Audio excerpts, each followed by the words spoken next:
right, everybody, let's get technical.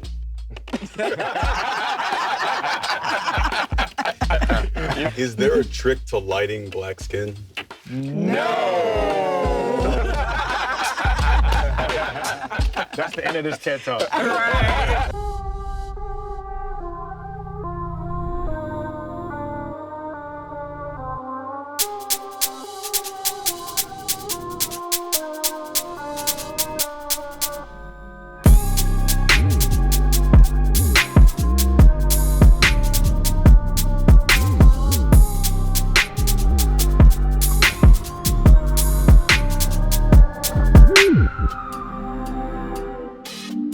You can just tell when the light hits right. There's a huge difference. You would think in an industry obsessed with lighting skin, they would get the skill of lighting black skin right. You'd be wrong. Black skin has always been beautiful, but with us and the right knowledge and skill behind the lens, it glows. So the question is, in today's world, why do we still see our beauty being left in the shadows? I really hate the idea that a lot of people have that it's harder to light black skin, which is not. I feel like that mindset is very colonialized. It's rooted in white supremacy. And it's so invalid and wrong. Black skin is not harder to light than white skin. It's just that people haven't taken the time and effort to learn what actually looks good on Black people, especially because Black people are constantly whitewashed in post-production. You have a generation of people saying, oh, black skin is hard, and then you see magazine covers which are supposed to be so big, and then it's crap because somebody failed to do their work.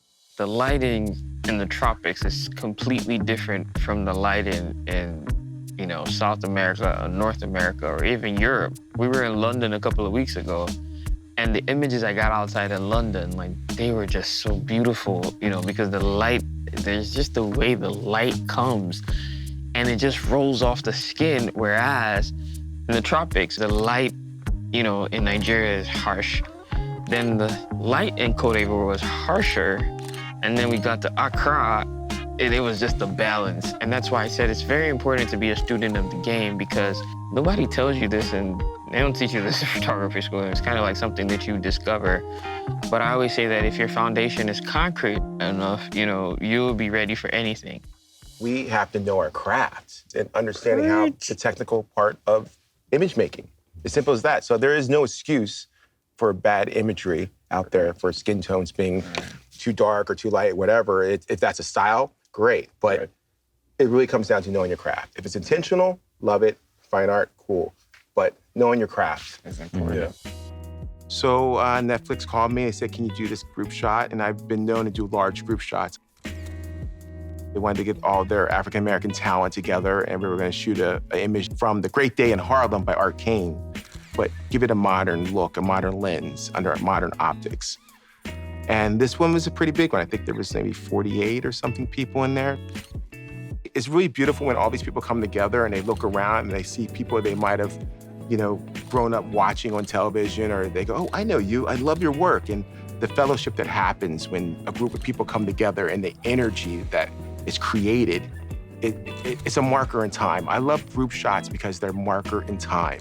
And I'm very honored to have those type of images in my portfolio. Honestly, I'm a natural light shooter, by default, because, like I mentioned, I love street photography, I love photojournalism. I was always very, adamant on understanding the technical aspects of photography, seeing kind of, how controversial and how wrong a lot of publications and companies can get it is, again, why, I'm so grateful that there are people who have decided to really, take it upon themselves to make sure they're calling out, Photoshop errors, this person doesn't look like this, or why would you lighten this person's skin? I think the way that people of color are profiled is a huge reason that being a person of color who has a lens, who has like the opportunity to capture that truth, capture that integrity is really, really empowering.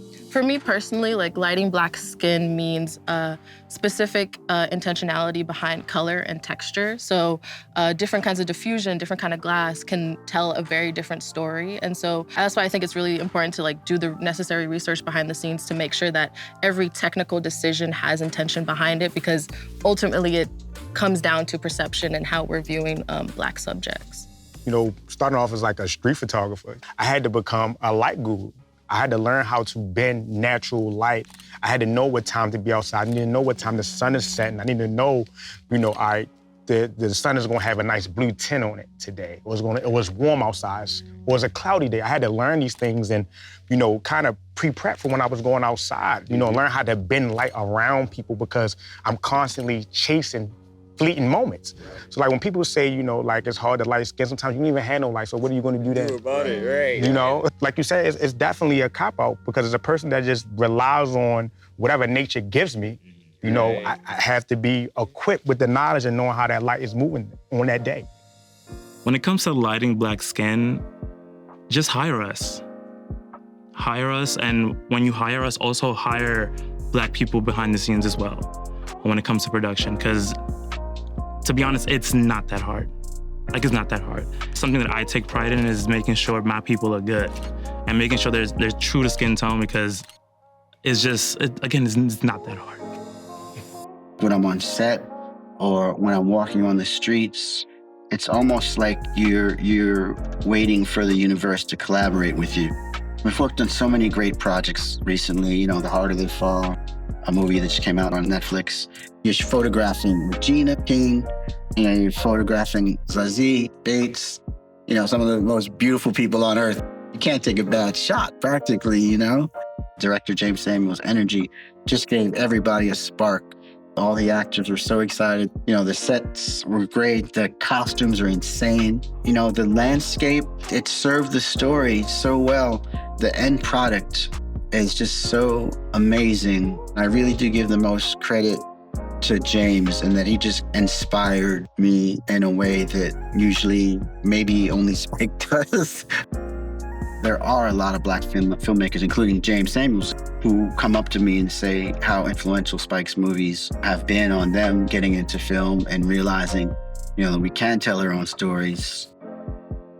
As a member of the team that hires unit photographers to shoot on the sets of Netflix projects, it is extremely important that the people behind our lens are as diverse as the stories happening in front of it. There are nuances that come with a cultural shared experience, and having Black unit photographers on the set of Black stories has proven to be valuable to the creation experience. The narrative and the perception of Black people in America, and even globally, historically, has been dictated by white people. So for Black photographers to finally get an opportunity to not only tell our stories, which our parents and our grandparents and our great-grandparents did, you know, at home, but now Black photographers are being recognized for the documentation of Black life and Black people and Black art. And I think that is where the narrative has shifted. These institutions that really didn't want to have anything to do with us, they're being forced now to recognize us and recognize the validity of our work. As a queer person in this country, and as a queer Black person in this country, I didn't see me represented virtually anywhere. I mean, there were pockets of it. And when you saw those pockets, you would hold on to it, even though that wasn't who you fully were. Even in that, you would kind of like bask in the comfort of knowing that, oh, there are Black queer people out there. There are people who share my thoughts. There are people who speak my language. There are people who understand the wink and the nod that I give. And so as much as I possibly can, I try to give representation to that voice, to all the voices that I did not have growing up. So much photography in the past revolving around Black people is so violent in its imagery because it doesn't ask the subject how it feels. It doesn't ask the subject who doesn't even want to be there what they're going through or how they want to be perceived.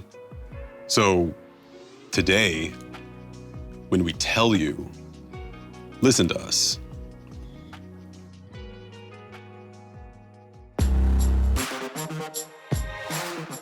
people were caring more about the visibility of Black photographers. All of these brands and companies like calling all of us and wanting to put us in like roundtables and galleries. And I was like, first of all, this is amazing, but where have you been? And are these calls gonna stop? I get it, you have a job to do, but people are literally dying and people are literally fighting for something bigger than, you making a deadline. There was no way I could celebrate this.